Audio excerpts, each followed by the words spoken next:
Looks like a mummy. It's been in a cocoon for a long time. And here we are taking it apart.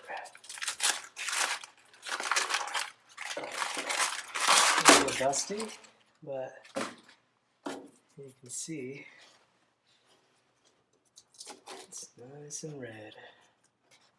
Can't wait to connect this whole thing together from the door bars, which, you know, more for show than anything else, but you know, you get added safety too as well. So I have this connected kind of as that nice little wow factor to show. So there you have it, unwrapped and ready for the next stages.